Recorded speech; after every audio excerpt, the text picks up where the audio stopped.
you been doing carnivore? 7 years. I think you'd die from that. You need vegetables, you need fruits. Yeah, you need all right. sorts No, of you things. don't. I know. It's weird. It's hard to believe. A lot of things that were wrong with me have disappeared. Things that were very long-standing. Things that don't heal. I don't have psoriasis. All of the patches have gone. Yeah.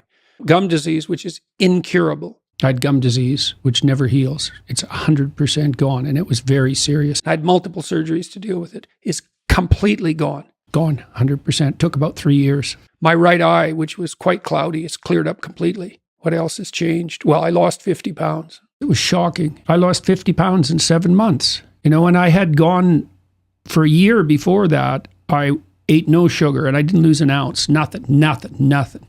Which was very disappointing, you know. Most likely because there was still natural sugar left in his diet, and the body doesn't know the difference between a sugar molecule coming from simple sugars or a sugar molecule coming from natural whole foods. You know, I have the same physique that I did when I was 25. It's like, that's pretty good. I'm 60. I gained muscle mass. You know, people say, well, anecdotes aren't data. It's like, fair enough. But when you have like 2,000 or 3,000 of them, they're suggestive of a hypothesis. That's right.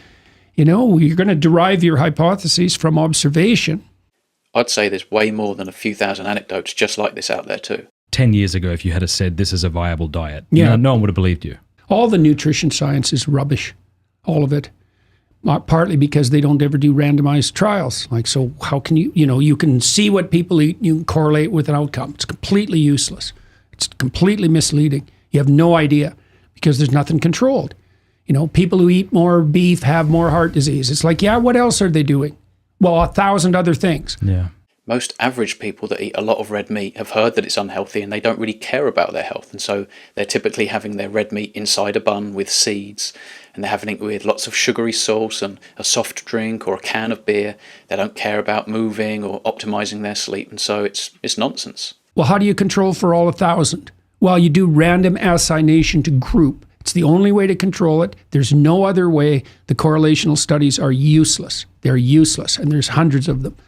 And, you know, the idea that you need fiber, it's like, no, you don't. That's wrong. And are plants necessary? Doesn't appear to be. You can live on meat. Carbohydrates, there's no recommended daily allowance for carbohydrates. 0. There's no recommended daily allowance. You don't need them. They're not vital. People really need to start waking up about fiber. Fiber is non-essential because the benefits of fiber are not exclusive to fiber. When the fiber's in the gut, we generate short-chain fatty acids that are converted into ketones before nourishing the cells. Well, nutritional ketosis offers the exact same benefit, only more thoroughly, because we have ketones circulating in the blood. As far as plants and carbohydrates are concerned, they're non-essential too. I talked to a psychiatrist at McLean's Hospital, so that's the premier psychiatric institute in the U.S. He's starting a treatment center at McLean's based on essentially on a carnivore diet to treat endogenous depression, right? So that's depression that has no obvious stress-related cause, manic depressive disorder, and schizophrenia.